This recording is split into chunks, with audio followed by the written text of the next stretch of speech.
Ya,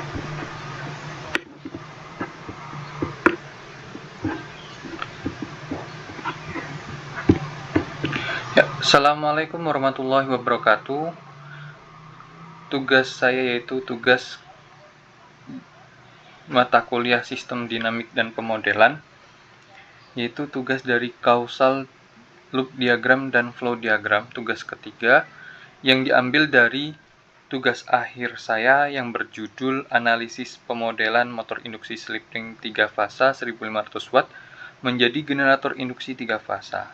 Saya Adinda Rifki Zuhal,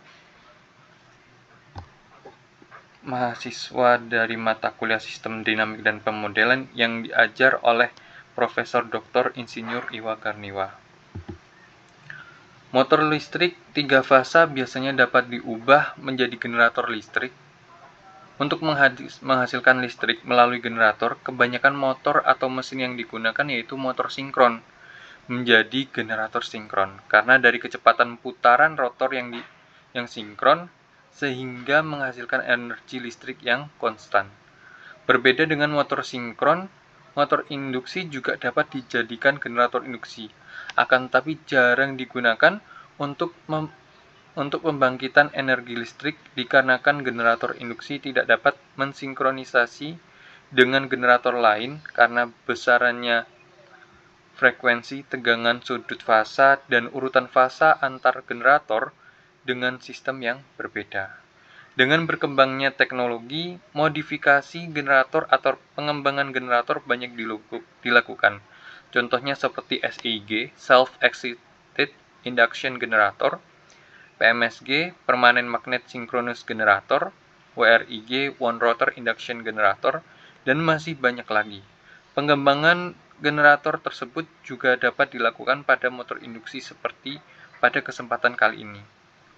Menggunakan motor induksi slip ring ini dapat diubah menjadi generator induksi, padahal motor induksi slip ring sering kita ketahui tidak biasa digunakan sebagai generator karena biaya dan motor induksi itu sendiri yang lebih mahal dan berbeda performa dari motor induksi rotor sangkar.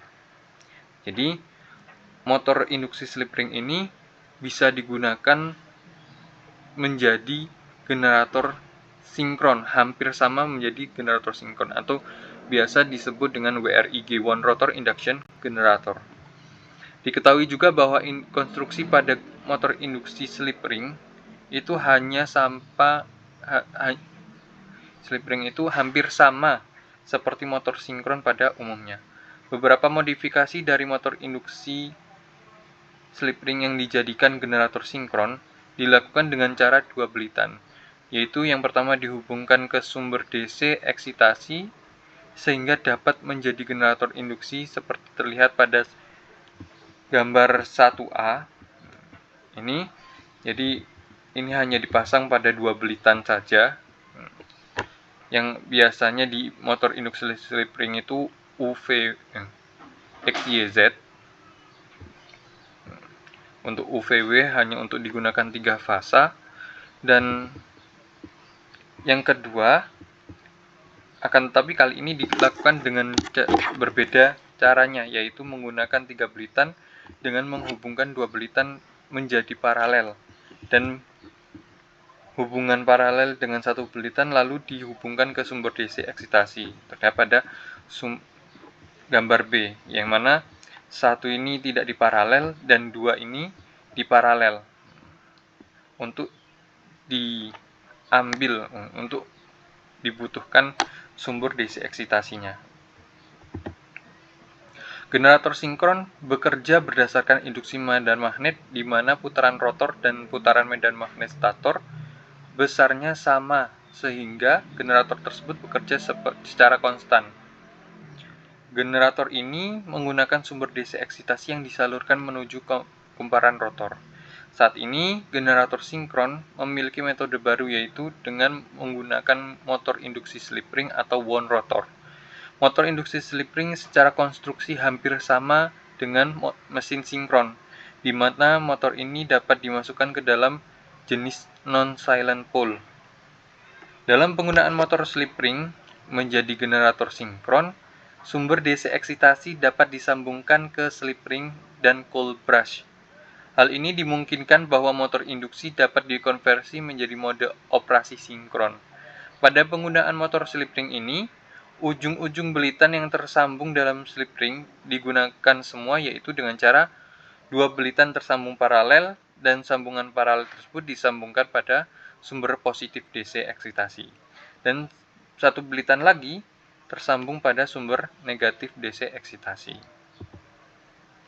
Adapun causal loop diagramnya yaitu berawal dari pertama torsi. Torsi ini berhubungan sekali dengan DC eksitasi, di mana torsi dan DC eksitasi ini digunakan untuk sebagai inputan dari generator induksi tersebut, yaitu terdapat pada putaran rotor, bergantung pada putaran rotor, di mana putaran rotor ini ketika sudah berputar maka akan menghasilkan medan magnet, yang mana medan magnet itu menjadikan induksi medan magnet yang menjadi energi listrik pada kumparan stator.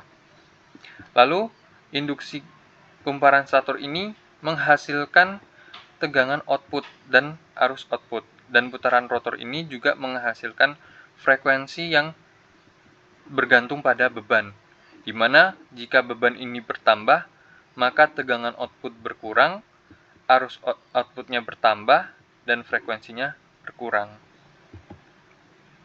Adapun flow diagramnya yaitu seperti gambar di samping, di mana DC eksitasi ini dapat berhubungan dengan bergantung pada induksi kumparan stator bergantung pada DC eksitasi, putaran rotor bergantung pada torsi, di mana tegangan output, arus output, dan frekuensi ini memiliki hubungan feedback pada beban, di mana beban ketika bertambah atau berkurang itu berpengaruh pada frekuensi arus output dan tegangan output. Oke, sekian presentasi dari saya. Atas kurang lebihnya saya mohon maaf yang sebesar-besarnya. Wassalamualaikum warahmatullahi wabarakatuh.